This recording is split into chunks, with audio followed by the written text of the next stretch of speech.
Hi, friends. So, my name is Melinda Love. I probably have met a lot of you, and if not, welcome to my training video, my unique perspective, my essence. So, I'm just going to kind of walk you through what the breakthrough process looks like for me and why we do it and what it looks like. And yeah, so let's just get right into it. And instead of calling it the breakthrough process, I want to call it paradigm therapy because we really are shifting realities. We're shifting your paradigm. We're shifting your blueprint. We're shifting all the beliefs and we're looking at the sabotaging subconscious patterns that you've created in your life that have brought you to this point here. So we get used to really just like shoving down our emotions to feel positive and peaceful, and we think that that's the work. If we can just not let it affect us. I used to be really proud of the fact that I was really good at just letting things go, and just being positive. And I didn't know anything about transcending my emotions. I had no idea that was important or what that was about. So now I see that, so when you get triggered, that's the time that you want to do the work. That's the time that, your emotions are really begging to be healed. They're begging for your attention. So feelings are like little children, and they just want to be heard, and they deserve more love, not less, right? So if you imagine them just being like little children, you can stop judging them so harshly and just feel them. They're signposts, and they're leading us to heaven. They're leading us to liberation. So eventually we'll get to the point, when you start learning this breakthrough process and you're doing it for yourself, you're like, okay, cool, I did this breakthrough. And you're like, I'm good, I'm in heaven, everything feels great. And then sure enough, here comes a trigger. And you're like, damn it, I was so clean, and now I have to, and so you often like will judge yourself for that. But if you can just learn to love it, even though it is challenging, and just realize that it does deserve more love, not less. And you're just that much closer to letting go of another pattern, letting go of another belief system, right? So you are essentially moving from your mind and what you think about the situation and asking yourself, what do I feel about the situation? What am I making this mean about myself? So this is awareness, right? This is the journey to your heart. This is the journey to love. This is the journey to presence, to enlightenment. Okay. So it's big work. It really is the most powerful work I have ever personally done in my life. I don't think that I know that I wouldn't be in this place that I am now internally without the breakthrough process, without the paradigm therapy. So in order to get yourself out of hell, out of the illusion, we have to go through the emotions and replace the lies that you're telling yourself with absolute truth, with love, right? So the breakthrough, it's really most important to do it while you're feeling the emotion. And I know it seems like it's not always like an option to like, okay, I'm triggered, I need to like do this breakthrough right now. But no, really, seriously, this is the most important work. Like I have done breakthroughs with Jonathan. He's been my accountability partner, my breakthrough buddy for a couple of years now. And so it's like, it doesn't matter if I'm in church, if I'm on a plane, if I'm out to dinner, if I'm like in a store, if I'm, in the car and we're about to go inside to meet our friends, or even if we're like in a group of people. I've done breakthroughs because it really is the most important work. And I know that, and I value it, and I see it that way. So, okay. So a breakthrough is, it's like removing the barrier or like the obstruction, because there's something that's blocking your progress. There's something that's blocking your evolvement. So in this case, your belief system is your barrier. So you have beliefs that you created early on in childhood. It's like your programming, and it's running your life. And your subconscious mind is your current awareness, but there's a and most importantly, there's what we're going to be working with is a subconscious mind below the surface that's controlling you, and you're using it to create your reality. Okay.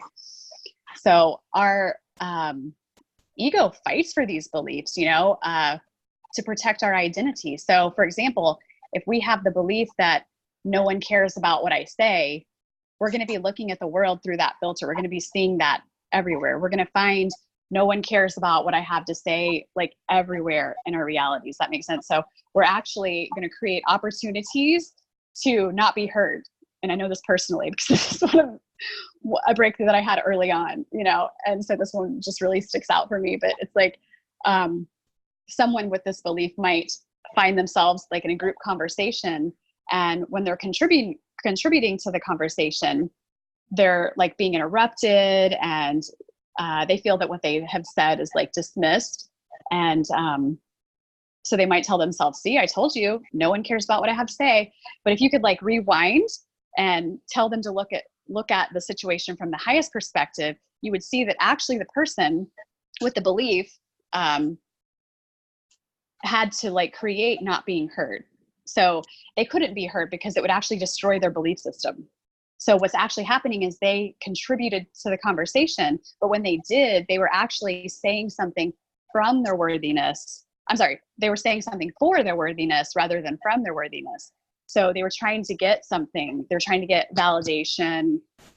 They were trying to be heard. They were trying, you know, instead of like giving or contributing or like co-creating to the conversation. So the people in the group were like forced to interrupt you, right? And not only that, but there would be times that they would be like speaking from their worthiness without even knowing it. And then they were absolutely heard and received. But then they blocked it. They couldn't even see that they were heard and received, like, cause that wouldn't allow the belief to stay true. So they couldn't even see or feel heard because it would destroy their story. So the ego is a master at protecting itself. It's a master at keeping us safe, keeping us comfortable, keeping us small and limited, you know? So that's where the breakthrough process comes in. So when we understand that our thoughts create emotions in us, and from those emotions we take action, and then we see a result. So that's literally creating our reality right there. So when we take responsible for creating our reality with our thoughts, then we can understand that every thought that we have is a prayer. So we're constantly praying all day long. We're not just praying when we're like, okay, I'm going to pray now. No, you're literally praying every moment of every day with every thought that you have. So you can literally read someone's mind and know what their thoughts and beliefs are by like what their reality looks like. What do their relationships look like? What does their life look like? What is their stress level? Like you can read their thoughts. You know what they're praying for all day long, right? So in the breakthrough process, in the paradigm therapy, the first thing we're going to do is collect data. So you're helping them understand like a common thread, the main limiting belief, and you just want to hold space for them. So I would literally just say, I'm just holding space, you know, tell me what's going on. You just give them space to talk about like what happened, what are their feelings surrounding what happened, the experience or trigger. You're going to notice that although they bring up a lot of different stories and it seems like they're taking you all over the place, they're tapping into different feelings. You can see, if you just stay outside of it, you can see that there's some sort of common theme. There's some kind of thread that ties this all together, right? And you'll start to see a pattern.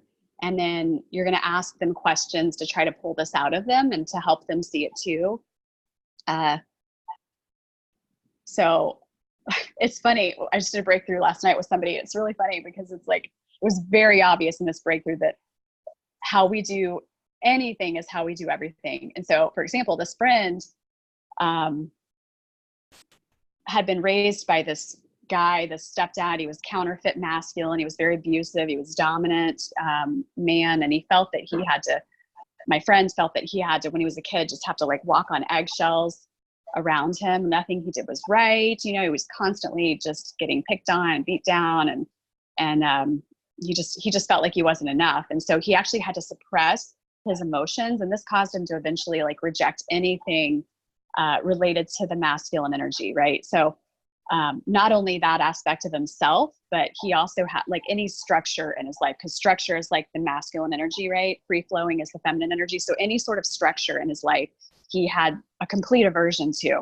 And he embraced his feminine energy, and he's really creative, and he's really like free flowing, and just amazing in that way. But he can't be boxed in any area of his life. He can't be boxed. But he found that he found himself feeling like he was really ungrounded, and he was just like wandering like a river. He said, like a river without a bank.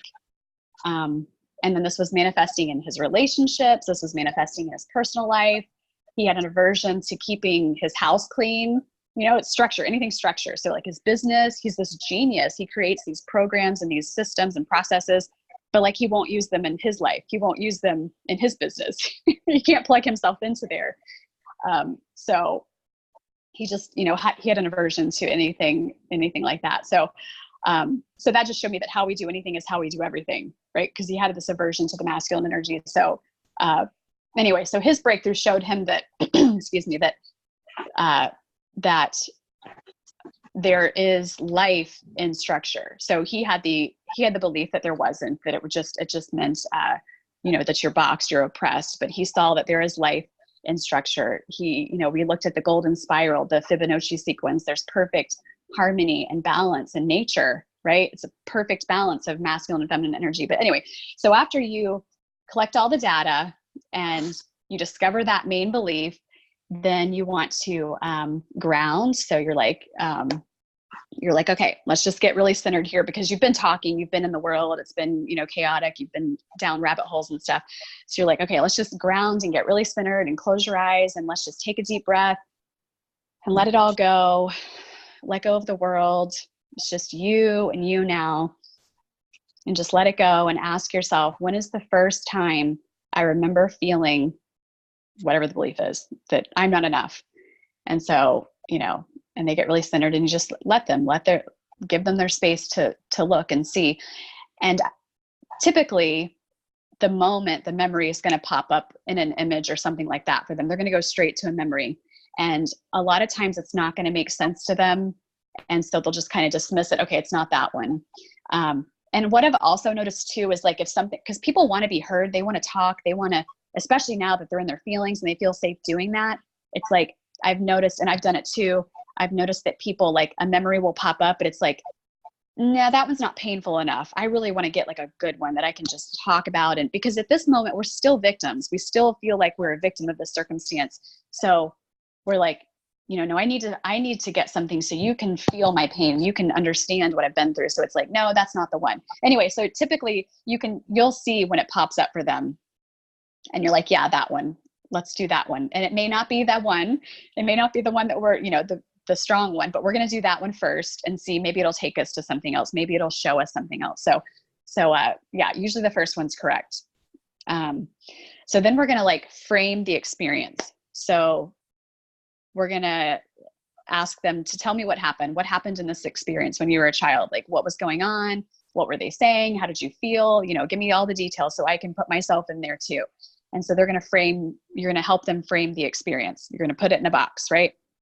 And then you just repeat it back to them. Okay, so there you were, 7 years old. This is going on. You're feeling like this. You just repeating the frame back to them. You're repeating the experience back to them. And then you explain to them, so this is what's happening. We're going to go ahead and invite somebody to come in and tell you the truth. So who is somebody that no matter what would tell you the truth of what's really going on? What is the truth about what's really going on, and what's the truth about you, and what's the truth about this person? This is somebody is going to come to you, somebody that you trust. They're not going to tell you what you want to hear. They're going to tell you the absolute truth from the highest perspective. And because if you take on these beliefs, you're going to create a life of what they've already been experiencing. You can foreshadow what that life looks like, what they've done, what their pattern is. You can show them. If you take on these beliefs, you're going to keep recreating this pattern over and over and over. You can't not. Like, your ego is fighting so hard, you can't not keep recreating this reality. So, but just before you decide to do that, because you're done with it, right? You're done with it. And they're like, yes, I'm done with it. Okay, so if you're done with it, let's tell yourself the truth now. They're done being a victim, right? So somebody, they come, me, it's Yeshua, it's Jesus, it's Mary, comes in, tells me the truth, because I know they would tell me the truth. And it's cool because your ego can like relax, when you're the one having the breakthrough. you're not telling yourself the truth. You have somebody outside of the picture that's telling you the truth. So it's like it oversteps the ego, and the ego is like, okay, I can chill for a second, you know? So, and in that, when we're telling them the truth, when the person is telling them the truth, we start to also affirm them. We start to also tell them, okay, yeah, this is what I see. This is the truth, because they've relaxed, they've trusted, they've moved to love now, and they're open. They can receive the truth. They're not fighting for their victimization anymore. And so what we're doing is reframing what's really happening. We're showing them another perspective. Just got goosebumps, because that really is like,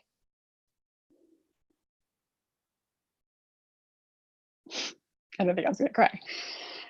That is the powerful work, guys. That is the healing.